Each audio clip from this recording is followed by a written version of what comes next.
श्री स्वामी समर्थ. नमस्कार मंडळी, स्वागत आहे तुमचे माझ्या यूट्यूब चॅनलवरती.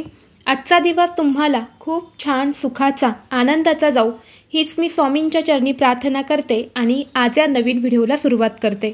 येत्या 10 जूनला म्हणजेच मंगळवारी आलेली आहेत वटपौर्णिमा. दरवर्षी ज्येष्ठ पौर्णिमेला वटपौर्णिमा हा सण साजरा केला जातो. वटपौर्णिमेचे व्रत सुवासिन स्त्रिया आपल्या पतीला उत्तम आरोग्य लाभावे, दीर्घायुष्य प्राप्त व्हावे म्हणून करतात. सती सावित्रीचे नाते या वटवृक्षाशी निगडित आहे. यमधर्माने सत्यवानाचे प्राण हरण केल्यावर सावित्रीने यमधर्माशी 3 दिवस शास्त्रचर्चा केली. त्यावर प्रसन्न होऊन यमधर्माने सत्यवानाला पुन्हा जिवंत केले. ही चर्चा वटवृक्षाच्या झाडाखाली झाली आणि म्हणून वटवृक्षाशी सावित्रीचे नाव जोडले गेले. सावित्रीप्रमाणेच आपल्या पतीचे आयुष्य वाढावे म्हणून स्त्रियांनी या व्रताची सुरुवात केली. सावित्रीसह ब्रह्मा, विष्णू आणि महेश या व्रताची मुख्य देवता आहेत. वटपौर्णिमेच्या दिवशी स्त्रिया वटवृक्षाची पूजा करतात. वटवृक्ष हा शिवरूपी आहे. शिवरूपी वटवृक्षाची पूजा करणे म्हणजेच वटवृक्षाच्या माध्यमातून शिवरूपी पतीलाच एक प्रकारे स्मरून त्याचे आयुष्य वाढून त्याची आयुष्यातील प्रत्येक कर्माला साथ मिळावी यासाठी ईश्वराची पूजा करणे. कर्माला शिवाची जोड असेल तर शक्ती व शिव यांच्या संयुक्त क्रियेने व्यवहारातील कर्म साधना बनून त्याचा जीवाला फायदा होतो.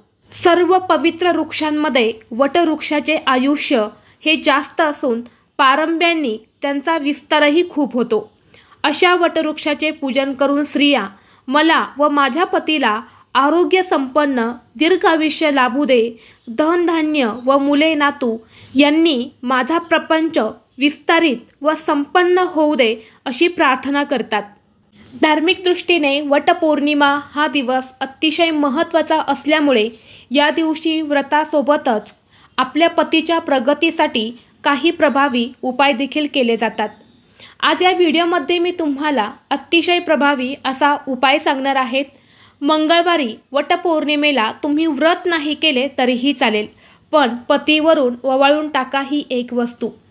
पतीच्या सर्व अडचणी दूर होतील, प्रगती होईल. पतीच्या सर्व इच्छा फक्त 1 दिवसातच पूर्ण होतील. तर अशी कोणती वस्तू तुम्हाला पतीवरून ववाळून टाकायच्या आहेत, कोणत्या वेळेत टाकायच्या आहेत याबद्दलची संपूर्ण माहिती आज या व्हिडिओमध्ये मी तुमच्यासोबत शेअर करणार आहे. त्यामुळे तुम्ही हा व्हिडिओ स्किप न करता शेवटपर्यंत नक्की पहा. चॅनलवरती नवीन असाल तर सबस्क्राईब करा आणि असेच माहितीपूर्व नवनवीन व्हिडिओ पाहण्यासाठी बेल आयकॉनला प्रेस करा. म्हणजे जेव्हा कधी मी नवीन व्हिडिओ अपलोड करेल त्याचं नोटिफिकेशन सर्वात अगोदर तुम्हाला भेटेल आणि तुम्ही एक पण व्हिडिओ मिस करणार नाही. आज या व्हिडिओमध्ये मी तुम्हाला जो उपाय सांगणार आहे तर हा अतिशय प्रभावी उपाय आहेत. आपल्या शास्त्रामध्ये सांगितलेला उपाय आहेत आणि तोच उपाय मी तुमच्यासोबत शेअर करणार आहे. हा उपाय आपल्याला वटपौर्णिमेच्या दिवशी करायचा आहे. तुम्ही सकाळी हा उपाय केला तरीही चालेल किंवा संध्याकाळी केला तरीसुद्धा चालेल. जर तुम्ही हा उपाय सकाळी करणार असेल तर सर्वप्रथम तुम्हाला वडाच्या झाडाची पूजा करून यायचं आहे आणि यानंतर तुम्हाला हा उपाय करायचा आहे किंवा तुम्ही अगदी सायंकाळी हा उपाय केला तरीही चालेल. हा उपाय आपल्याला पतीच्या उत्तम आरोग्यासाठी, पतीच्या लाभासाठी आणि भविष्यातील वाईट गोष्टीपासून आपल्या पतीचं संरक्षण होण्यासाठी, पतीवर येणारं प्रत्येक संकट हे दूर होण्यासाठी, पतीची दिवसेंदिवस प्रगती होण्यासाठी, सर्व इच्छा मनोकामना पूर्ण होण्यासाठी आपल्याला हा उपाय करायचा आहे. तसेच हा उपाय केल्याने पती पत्नीमधील नाते हे घट्ट होईल. हा उपाय केल्याने पती सर्व तुमचे ऐकू लागतील, तुमच्या मनाप्रमाणे वागतील आणि दोघांमध्ये प्रेम वाढेल. आणि म्हणूनच आपल्याला हा जो उपाय आहे तर हा वटपौर्णिमेच्या दिवशी करायचा आहे. हा उपाय करण्यासाठी तुम्हाला वटपौर्णिमेच्या दिवशी सकाळी लवकर उठायचं आहे. अंघोळीच्या पाण्यामध्ये आपल्याला हळद त्याचबरोबर गंगाजल टाकून स्नान करायचं आहे. पती आणि पत्नीने दोघांनीही या 2 वस्तू अंघोळीच्या पाण्यामध्ये टाकून स्नान करायचं आहे. यामुळे माता लक्ष्मी ही आपल्यावरती प्रसन्न होते. सोबतच आपल्यामध्ये काही नकारात्मक ऊर्जा असेल, वाईट शक्ती असेल तर ती सुद्धा दूर होते आणि यामुळे आपण जे व्रत करणार असतो, जी पूजा करणार असतो तर त्याचं शीघ्र फळ हे आपल्याला प्राप्त होतं। स्वच्छ स्नान करून झाल्यानंतर तुम्हाला तुमची जी काही नित्यपूजा आहे तर ती करून घ्यायची आहेत। आपण वटपौर्णिमेला उपवास करत असतो, व्रत करत असतो। बरेच जण हे निर्जली व्रत करत असते तर बरेच जण फळाहार घेऊन हे व्रत जे आहे तर ते केलं जातं। तर तुम्ही ज्या पद्धतीने हे व्रत करतात तर त्या पद्धतीने तुम्हाला हे व्रत जे आहे तर ते करायचं आहे, व्रताचा संकल्प करायचा आहे। आणि या दिवशी जर तुम्ही उपवासाचे पदार्थ खात असतील तर सर्वप्रथम तुम्हाला वटवृक्षाची पूजा करून यायची आहेत आणि यानंतरच तुम्हाला उपवासाचे पदार्थ म्हणजे जो काही तुम्ही फळाहार घेत असेल तर तो तुम्हाला घ्यायचा आहे। थोडक्यात काय, या दिवशी तुम्हाला सकाळी लवकरात लवकर पूजा करण्याचा जास्तीत जास्त प्रयत्न करायचा आहे। पूजा करून आल्यानंतर तुम्ही लगेच हा उपाय केला तरीही चालेल किंवा तुम्ही संध्याकाळच्या वेळेमध्ये केला तरी चालेल। उपाय करण्यासाठी तुम्हाला एक ताट घ्यायचं आहे। जे ताट तुम्ही वटवृक्षाची पूजा करायला घेऊन गेलेले आहे तर ते ताट तुम्ही घेतलं तरीही चालेल किंवा दुसरा तुम्ही ताट घेतलं तरीही चालेल। त्यामध्ये तुम्हाला एक दिवा घ्यायचा आहे, मातीचा किंवा इतर कुठल्याही धातूचा तुम्ही दिवा घेतला तरीही चालेल।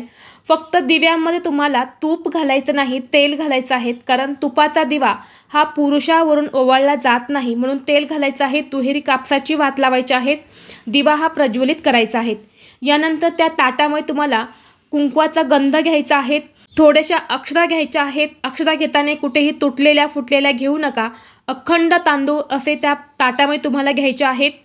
यानंतर तुम्हाला एक सोन्याची अशी वस्तू घ्यायची आहे, मग तुम्ही एखादी रिंग घेतली तरीही चालेल, कारण या दिवशी पुरुषाच्या अंगाला सोने स्पर्श करणे अतिशय शुभ मानले जाते, म्हणून एक सोन्याचं जे काही तुमच्याकडे असेल तर ते घ्यायचं आहे। यानंतर तुम्हाला त्या ताटामध्ये एक सुपारी घ्यायची आहे। या सर्व वस्तू तुम्हाला त्या ताटामध्ये घ्यायच्या आहेत। पतीला आपल्या देवघरासमोर बसवायचं आहे, एक आसन द्यायचं आहे किंवा पाट द्यायचा आहे, त्या पाटावर बसवायचं आहे। यानंतर सर्वप्रथम तुम्हाला पतीच्या कपाळावरती गंध लावायचा आहे, त्यावरती अखंड तांदूळ म्हणजे अक्षर जे आहे तर त्या लावायच्या आहेत। जे सोनं आपण घेतलं आहे तर ते सोनं सुद्धा तुम्हाला ववाळून घ्यायचं आहे। जी सुपारी आहे तर ती सुद्धा ववाळून घ्यायची आहेत। यानंतर दिव्याने ववाळून घ्यायचं आहे आणि हे ताट तुम्हाला साईडला ठेवून द्यायचं आहे। यानंतर तुम्हाला सगळ्यात महत्त्वाची वस्तू ही आपल्या पतीवरून ववाळून टाकायची आहे, ती म्हणजे मोहरी। जर तुमच्याकडे पिवळी मोहरी असेल तर तुम्हाला तुमच्या उजव्या हातामध्ये थोडीशी पिवळी मोहरी घ्यायची आहे। नसेल तुमच्याकडे पिवळी मोहरी तर तुम्ही काळी मोहरी देखील घेऊ शकता आणि ही मोहरी आपल्याला आपल्या पतीवरून 7 वेळा ववाळून घ्यायच्या आहेत। डोक्यापासून ते खाली पायापासून तुम्हाला ज्या प्रकारे घड्याळाचा काटा फिरतो त्या प्रकारे तुम्हाला पतीच्या डोक्यावरून ही मोहरी ववाळून घ्यायची आहेत आणि घराच्या बाहेर जाऊन ती तुम्हाला फेकून द्यायची आहेत। या दिवशी जेव्हा आपण मोहरी ही आपल्या पतीवरून ववाळून टाकतो तेव्हा भविष्यातील वाईट गोष्टी ज्या आहेत तर त्या वाईट गोष्टींपासून आपल्या पतीचं संरक्षण होतं, पतीची दिवसेंदिवस प्रगती होते, ज्यामुळे घरात सकारात्मक ऊर्जा येते आणि वाईट शक्ती या दूर राहतात आणि आपल्या पतीच्या सर्व इच्छा मनोकामना ह्या देखील पूर्ण होतात। तसेच या दिवशी आवर्जून तुम्हाला पतीचं दर्शनसुद्धा घ्यायचं आहे आणि जर शक्य असेल तर पतीने आपल्या पत्नीला एखादी छोटीशी भेटवस्तूसुद्धा आवर्जून द्या। जेव्हा पती पत्नीला एखादी भेटवस्तू देतो तेव्हा त्यांच्यामधील नाते जे आहे तर ते खूप घट्ट होते, दोघांमध्ये प्रेम वाढते। त्यामुळे पतीने आवर्जून अगदी छोटीशी भेटवस्तू दिली तरीही चालेल, परंतु नक्की द्या। तर अशा पद्धतीने तुम्हाला हा एक छोटासा उपाय वटपौर्णिमेच्या दिवशी करायचा आहे। व्हिडिओ तुम्हाला आवडला तर लाईक करा, चॅनलवरती नवीन असाल तर सबस्क्राईब करा आणि हा व्हिडिओ आपल्या मित्रपरिवारासोबत जास्तीत जास्त शेअर करा। चला तर मग भेटू असंच पुढल्या एका नवीन व्हिडिओमध्ये। तोपर्यंत सर्वांना श्री स्वामी समर्थ।